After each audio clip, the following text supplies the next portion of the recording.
Hey, welcome to Roaming Minds. I'm Carlos. I'm AJ, and here we talk about the thoughts that kept us out of all the really good schools. You know, those quiet spirals, the questions that keep you up at night, and the trials and tribulations that we all face as human beings. This show is part reflection, part reminder. We're not broken, we're on a journey of growth. Please note that this conversation should not be taken as medical or professional advice. See the link in the description below if you require immediate help. Every week, we unpack what it means to choose joy. Not the loud version that Karen is peddling, but the quiet, hard-earned kind that comes from finally feeling like yourself again. Let's keep this conversation going. Join us on Discord or connect to a peer through Kindred. Let's get into it. This has been the core result of all of the work that we've been doing over the past couple of years. All the research, all of the late nights, all of the long fucking weekends, all of it. This is where we really get into the core of this idea of spatial influence. And it starts becoming actionable at the same time. Up until this point, it's all been the more abstract ideas, the more theory oriented concepts that got us here. But now we really get into answering some questions that are more, why is it that I can focus in some places, but not in others? Or why is it that the second that I enter some rooms, I immediately feel restless? Why do certain spaces attract you more than others? Yeah.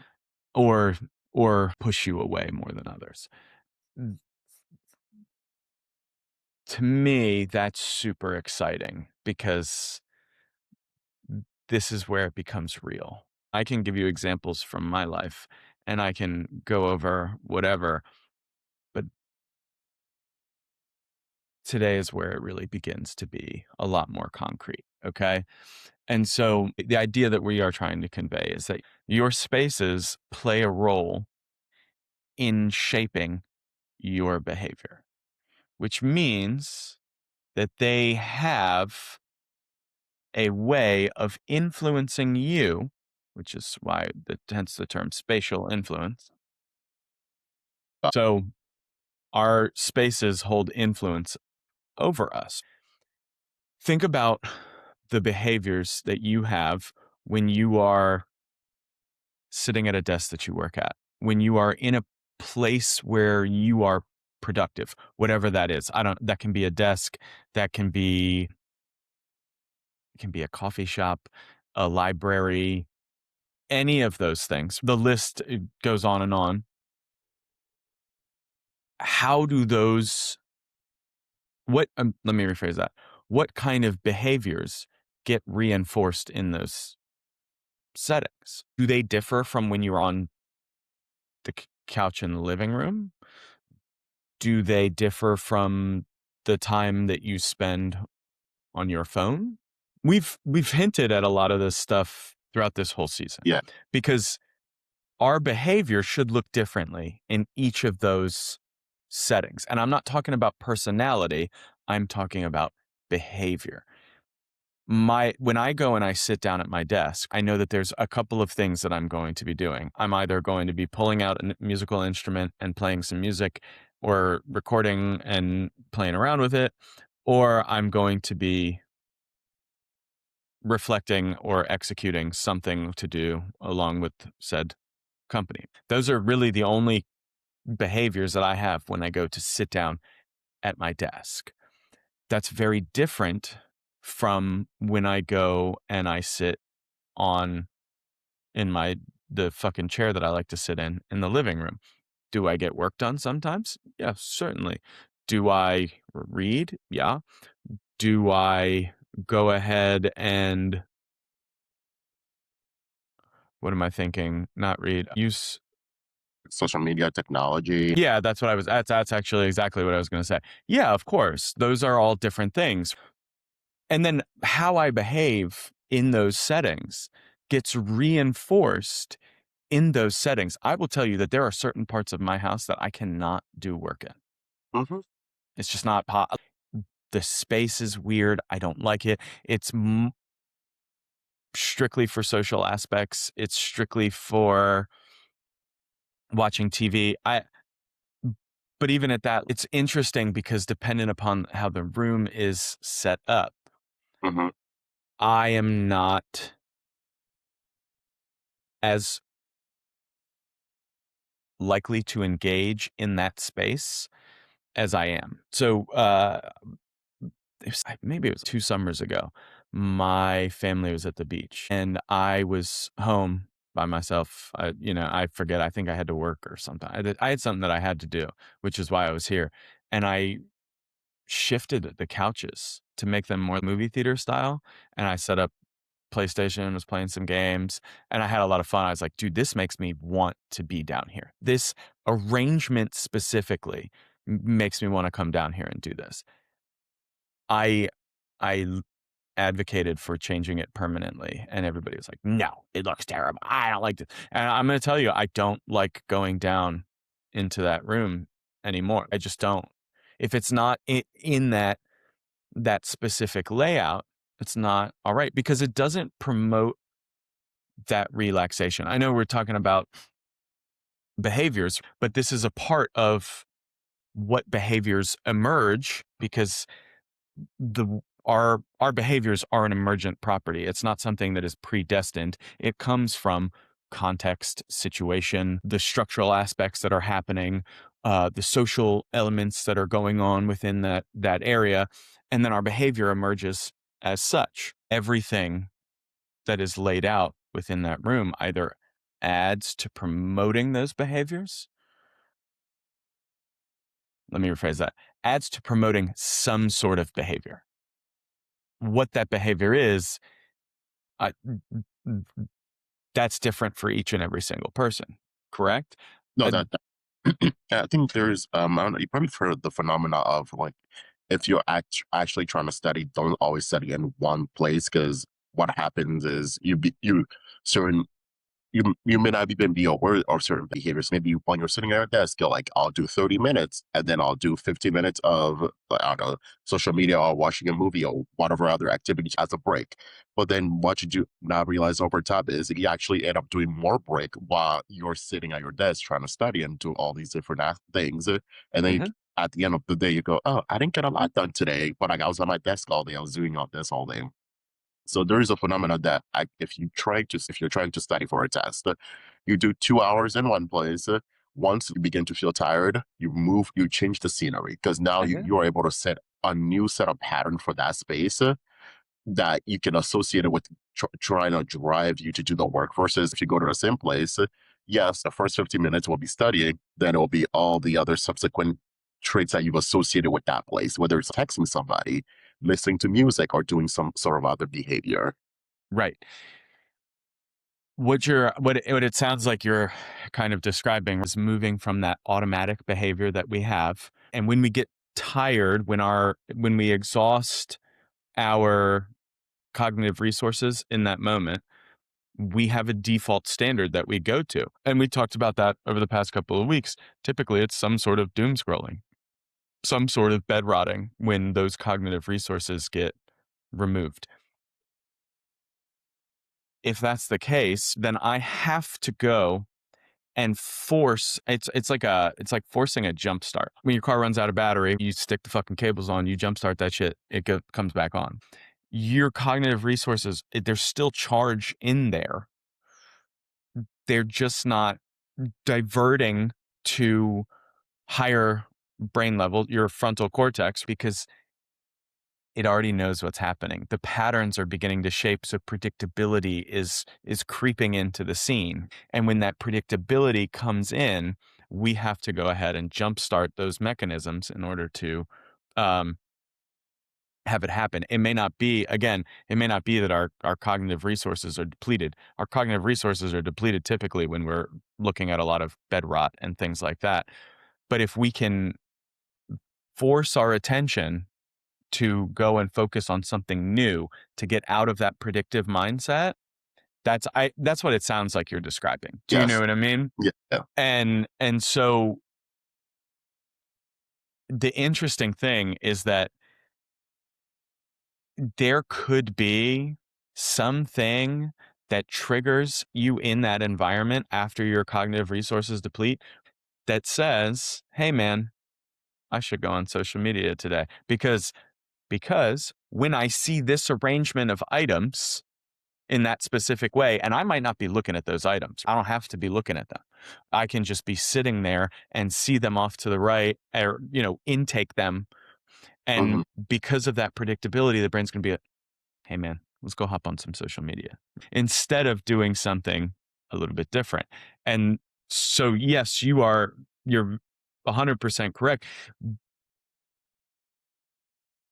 The only thing I'm trying to do is kind of put it in that spatial influence context and use bring more examples in so that we see it kind of more for how it not more for how it is. That's the wrong terminology. Just really to try and relate it to those more spatial aspects. I had something that was very, very important. Oh, all right. Think about it in terms of addiction processing and triggers. We know that certain situations cause triggers for drug addicts. This isn't a new concept. I'm not claiming anything new. We know that that's the case. But I'm going to argue that it exists on a much more meta level than just the situation with which they're in. It may not be just the situation that they're in. It may be that every time somebody went over to their fucking drug dealer's house, they had a specific, a specific cup on the table. Let's just say that cup was blue. It had a nice little handle on it. It was a very unique cup. And every single time I walked into that drug dealer's house, I noticed that specific cup. Maybe not aware of it entirely, but I was like, oh, that might be interesting. And then I don't know, a year or two, I haven't done drugs, whatever. And I walk into somebody's house and there's that same cup. And maybe after a year or two, that pull's not so strong, but we'll go down 2 weeks, 30 days, something like that. And if you're going to this like person's house, this hypothetical dealer's house for like a few years, like then you're going through your addiction. Even if you stop, sometimes just seeing us that same cup can trigger Mhm. the even if it's been years afterwards that you've Right. stopped. Right.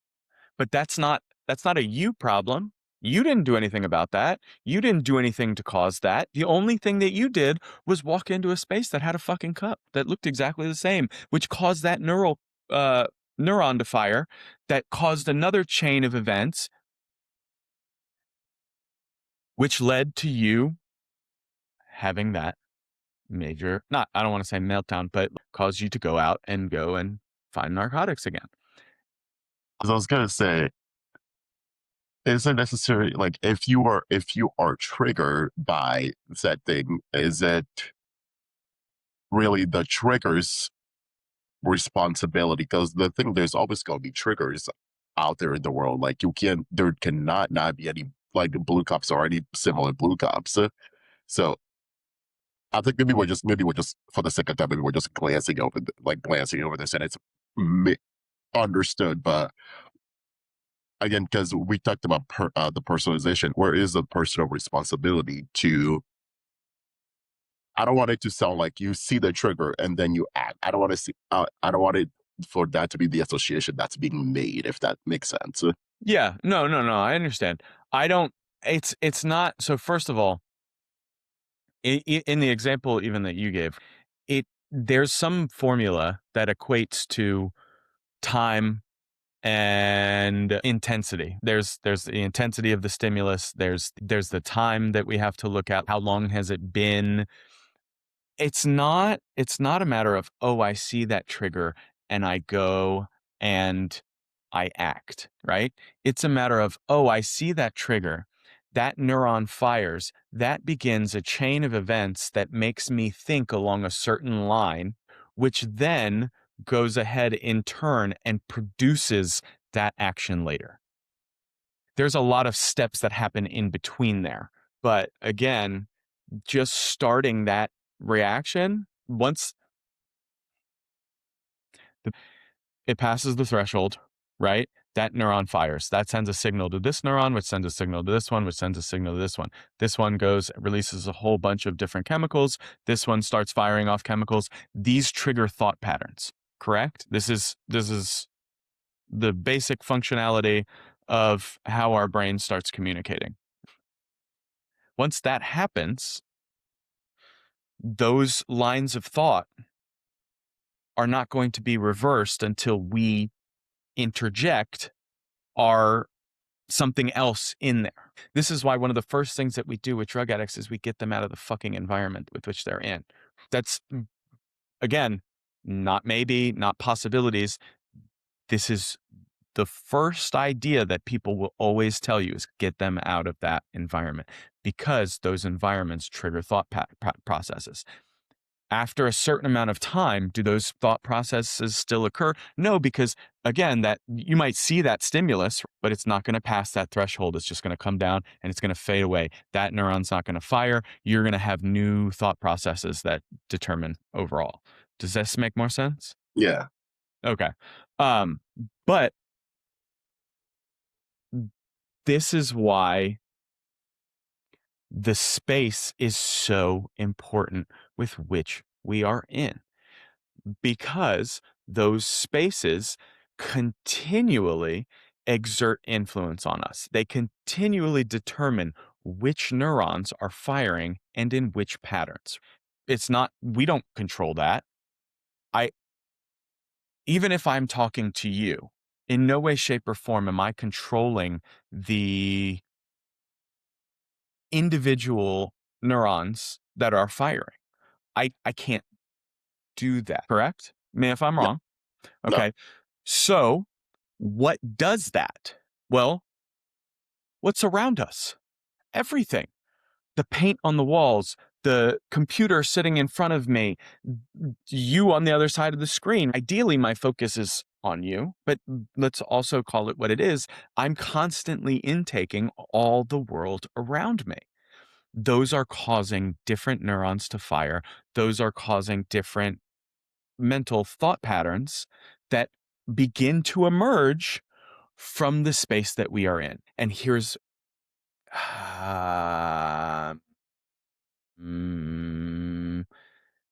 yes, I will. I'm okay with going here now. The Carlos like, I don't give a fuck. No. Following your train of thought, I'm like, you're like, yeah, I'm excited to see where we're going. Here's the biggest problem with this in our current context and our current understanding. I say there's a bunch of them. But the major factor is that we do not gravitate towards environments that are good for us. That's not the case. We gravitate towards environments that are familiar to us. The brain is geared towards predictability. If it's familiar, that's where I want to go. And this is not conscious happening. This is literally the mechanics of how we are wired. A lot of the time, especially throughout the early 2000s, one of the big concepts throughout a lot of movies and things like that was how human beings actively kill themselves. We do, but through our choices sometimes. Again, none can argue that alcohol is good for us. However, how many of us still decide to drink on a weekly, nightly, monthly basis? There's a reason for it, and I'm not making the claim of familiarity for alcohol. But if you're not familiar with that anyway, if you didn't grow up around it, you're not going to be much of a drinker. That does. Let me rephrase that. You can potentially not be much of one. Does that make sense? Yeah, that makes sense. That familiarity is what gets. I don't want to say it's what gets us into trouble, because I don't like that. But it is what determines the decisions and the choices that we make. I'm just going to give a couple examples. For me, clutter greatly increases my cognitive load. I hate it. It drives me nuts. That's not the case for some people. Some people, I'm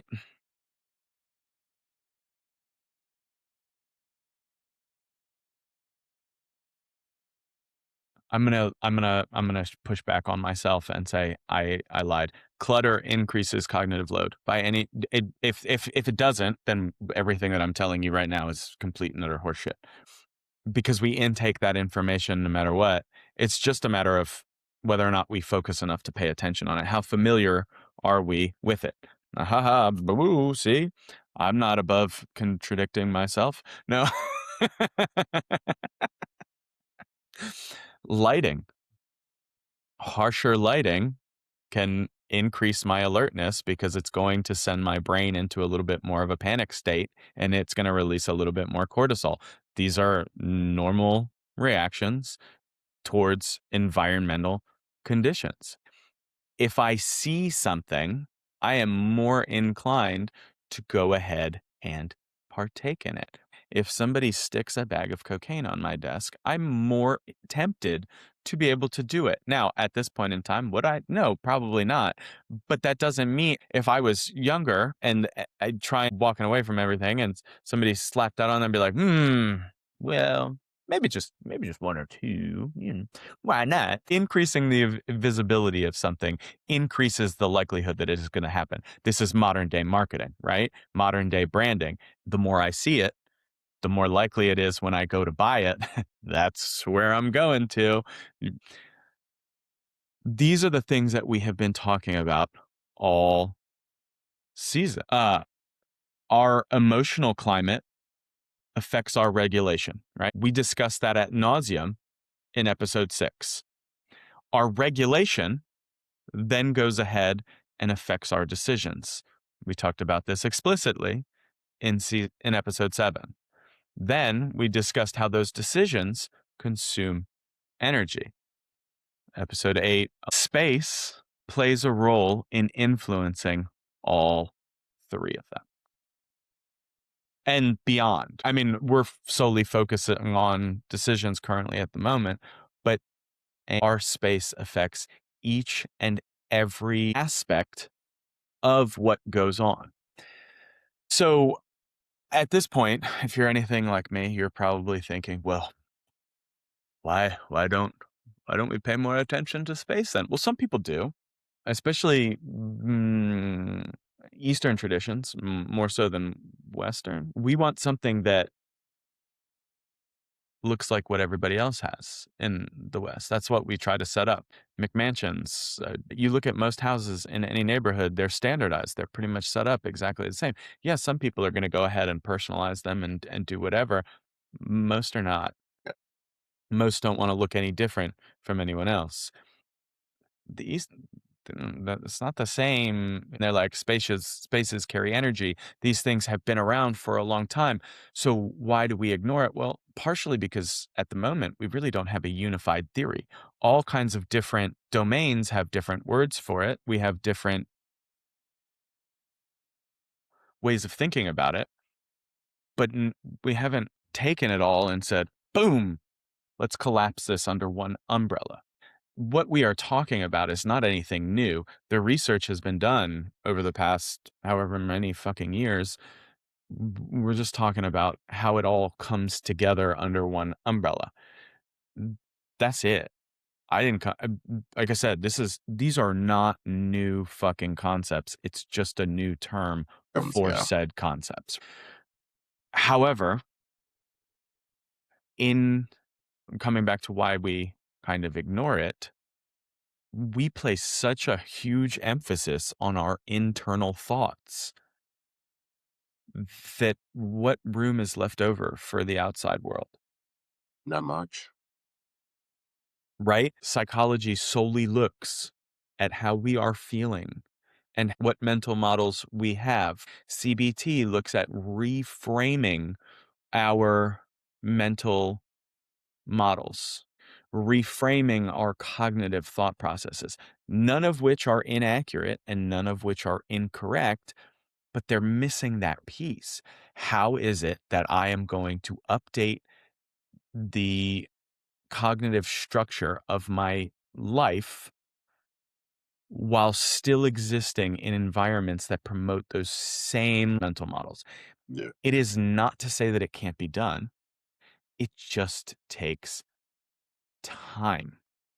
But those aspects and looking at it like that means that it's personal to us. It's our problem. How do we go ahead and advocate for discipline and advocate for self-regulation if we do not focus solely on us? However, if we open and we expand that field, I'll use this concept of the personal bubble. At least when I was a kid, people are like, "Don't invade my bubble," and you're like, "Fuck you." Your bubble is not here. It doesn't stop here. It doesn't stop here. Here, it is. Is all around us at any given moment in time, and your bubble's interacting with their bubble and their bubble and theirs. Boom. But we are not. We are always taught to look at people over things. People, in terms of the hierarchy, how do I want to visually demonstrate that? When we think about the hierarchy, the first things that we're going to notice are going to be people. Then we're going to notice objects. Unless that object is important to us, that object has to have a higher threshold than the person that we are about to interact with. Neurons competing, there's no way that the one for this minuscule object that I've been seeing for the past 6 years is going to overtake the recognition of this person that I've been talking to for 4 months or whatever. There is a hierarchy in all of that. That's a big, I don't want to say it's a problem. It's just something that we don't think about. The person that is in the space is always going to be louder than the objects in it. Does that make sense? When it comes to people, they have multiple modes of sensory input: visual, touch, hearing. The two that I think of most instantaneously are sight and sound. An object, while yes, it has sound, only exerts that sound when acted upon, correct? So all I'm getting is visual information. I'm going to lump that visual information in together in this overall space, because remember, our attention can only pay attention to so many things, so we have to chunk it into pieces in order to go from there. And so your background gets chunked together. I don't pay attention to specific elements in it, but I know that they're there, and I can if I choose to. The people or the person gets put together, and then the background fades out and the person becomes. I've never heard, that's not true. Very rarely do I hear it's that place's problem. Most of the time I hear it's that person's problem. That person did this. Well, maybe they didn't. Maybe they did. I'm not saying that they didn't, but maybe that environment that you did not pay attention to caused a specific mental model or a specific thought pattern to exhibit itself. And that is what you heard. This gets into how we can perceive things differently. There is a line of reasoning that can get us to explain how that can influence our perception and differently. I don't know if you've ever had it. I've had interactions. I have a good buddy who every time I interact with him, I'm like, dude, where is you living, bruh? Because I don't know what the fuck you're talking about. I'm making up shit that never happened. The communication is in such a level that you're like, dude, are you on planet fucking 30? Now, I've known the kid forever. I'm not just going to be like, no, sorry. And there's nothing bad. Yeah. But yeah. It doesn't, the only thing that it does is I'm like, okay, whatever, dude. That's a common thing that can happen, and spatial influence can begin to explain those sorts of aspects. So, this brings us back to our favorite term of agency. Rather than changing my mindset about a location, which takes a considerable amount of time, I can either change the location or I can change the arrangement. Changing the arrangement can have massive benefits. It doesn't have to be a major overhaul. It doesn't have to be anything crazy.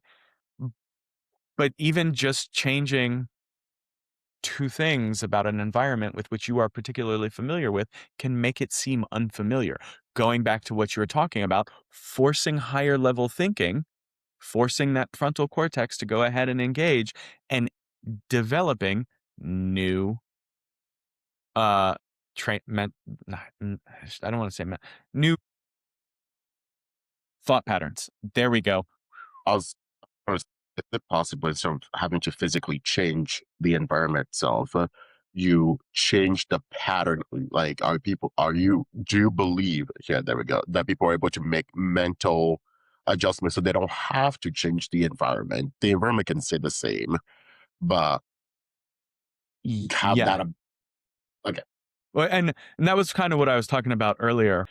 It just takes a lot longer because you have more to identify. Okay, so if I think back to, I know we've talked about it on here before, but there was the study that was done with fishes. And what they did was they scared the shit out of fish. And when they scared the shit out of the fish, new neural pathways formed instantaneously. Forming new neural patterns is something that happens over time. And when we are working through therapy, when we are working through CBT, we are analyzing it through our thoughts and our feelings. Okay, well, our thoughts are a part of the pattern, and our feelings aren't always accurate. They are influenced by that space. I'll give you an example. I was talking with somebody earlier this week, and I started thinking about some of the environments that I grew up in. Dude, you want to talk about toxic? And I'm not saying that I didn't know that it was, but I don't know that I ever Realized it. the extent, because they're come from a very conservative religious household, super reserved. And as I'm telling some of these stories, they're just like, huh? Dumbfounded. But it took that differentiation, that pink elephant, if you will. Holy shit, I saw a pink elephant. Now I have to focus on it. Do you know what I mean?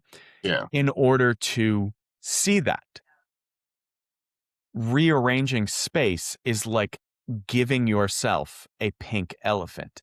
It is not the same as scaring the shit out of yourself, because you are not going to form new neural patterns instantly, but it is going to force your attention to go ahead and focus on something different so that you can force yourself into higher level thinking.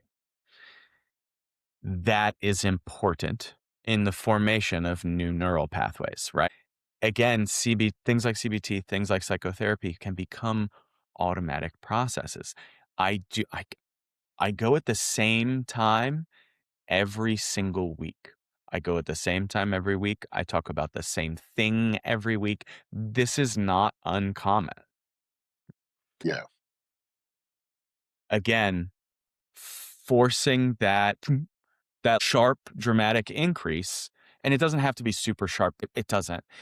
It has to pass a certain threshold I'll give you my example from when I was in grad school. My thesis was on developing new means for benefiting from analogies during creative. And we gave 3 conditions. We gave one that was, we actually used, have you ever seen 6 Degrees of Wikipedia?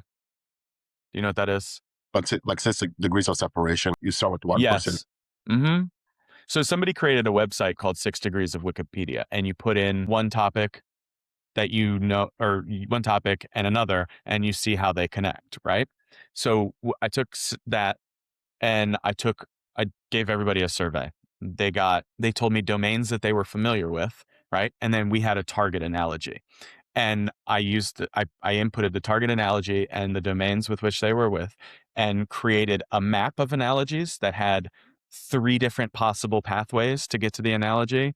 We created one analogy pathway, just one path, and then we just gave the analogy themselves. And what we ended up finding was that given a map, it causes sufficient confusion that the higher level thinking was forced. They're like, you need scaffolding. That's what the map implies. You need some level to be able to get from baseball to surface to air missile. But you also need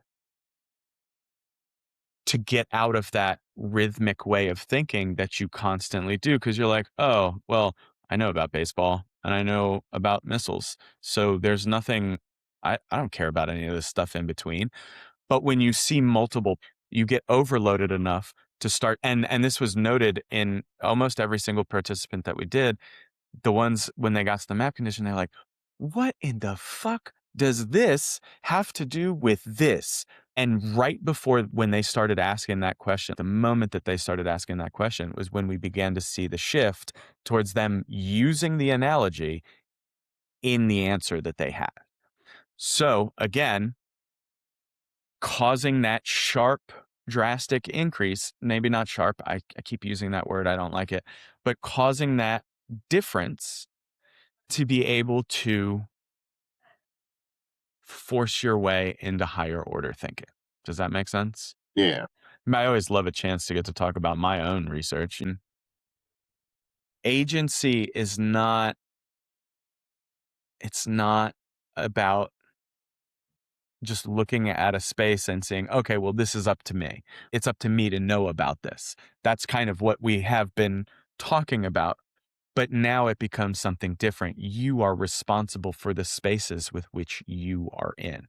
And so if something feels weird, you are responsible for either changing it, figuring out what it is that is bothering you so that you can change it. And there are going to be environments that you can't change. I can't change my work environment. Well, there are micro things that I can do. If it is that bad, if it is really bad, I can add things to the environment that make me feel better. But if it's that bad, I can't just be like, no, hey boss, I'm going to level with you. This environment just ain't working with me. So I'm going to go and work from the Starbucks down the street. It doesn't happen. But there are things that I can do. Or I relocate my happy ass on out of there. It's one of the two. But taking that agency is really more about placement. Where do I place myself, and where do I place other things? Okay? Maybe I'm upset about my workspace because my back is facing the window. I don't know. So it's real simple. Turn my fucking desk to face the window. Minor, but changing that placement is going to go and help us tremendously. Going back to your example at the beginning, why does working in a different environment sometimes reset focus? Placement. If I can't change my placement, then I must change placement of other things. And understanding the difference in that is what is going to ultimately take us forward. Wonderful. Now that we have that, we'll go to, I'm going to give you some reflection prompts, because again, we have to become aware of these things in order to make those changes. It doesn't, without awareness, it makes no difference. So think about some places and list them of the places that you spend the most time in. Bedroom, living room, kitchen, work, car. These are all environments and different places that we spend time in. Then start answering these questions. What behavior occurs naturally in that environment? What behavior is difficult to do in that environment? Is it difficult to relax in the car? For some people, it is. We've seen that. Road rage is very real. He was at Maryland. I don't know if he's still there. It's been a while since I've looked at his work, but he was designing technology that would help us to relax inside cars. So things like micro vibrations when people are on your left or your right. I know at one point he was going to work with Toyota. I fucking can't think of his name off the top of my head. I'd have to go look him. I know he's at Stanford he's been all over, but whatever. That's beside irrelevant side topic. So sorry. Recognizing what behaviors are natural and what are very difficult to do is going to be helpful in terms of changing your space around. If I want to make someplace more productive, I have to know that. If I want to make someplace more relaxing, I need to know that as well. Think about, and this one's harder, and it's going to really require a little bit. What is one cue that dominates the space? What is like the first thing that you see that is just like, whoa, that's overwhelming? Yeah. And it doesn't have to be like overwhelming your senses, but just that you are instantly aligned to. I tell you, I changed the location of my bed a little bit ago. We talked about the whole redesign. That is the thing that dominates the space when you walk in because it's the biggest part of the room. But they're right next to the windows. And so the first thing that I see every single time when I walk into my room is light entering in through the windows. It has made a profound shift in just how it is I interact and engage in that space. Before, the first thing that I would see was darkness because it was edged in between a corner. And so that space felt really narrow and really constrained. I didn't like it. But now that space is more open and I can actually breathe in that area again. We've hit on a lot. Do you have any questions, comments, concerns, anything to add for the good of humankind? Nothing but just remember we are part of our spaces and our spaces are part of, and try to understand what it's trying to teach you, what is going on with that space is the only way, and make meaningful changes. And if that is something you are desiring from being it and whatever the out that you want to get from being in that space or doing said thing. Right. You hit it spot on the head. The only thing that I want to add is pay attention to if your space is teaching you what it is that you want it to be teaching you. Familiarity is not what's good for us always. Thanks for listening, everybody. Carlos and I greatly appreciate it. Comment something that resonated with you today. We are here for support, feedback, or anything else that you want to share. Join us on the Kindred app, a perfect space to keep unpacking what came up during the episode. Get live, peer-to-peer support from people with shared experiences. Kindred is built for those moments that no one else sees. Take this one step deeper by reviewing today's reflection prompt in the show notes. Please don't forget to subscribe, like this video, and tune in next week for a new episode. Until next time, choose joy.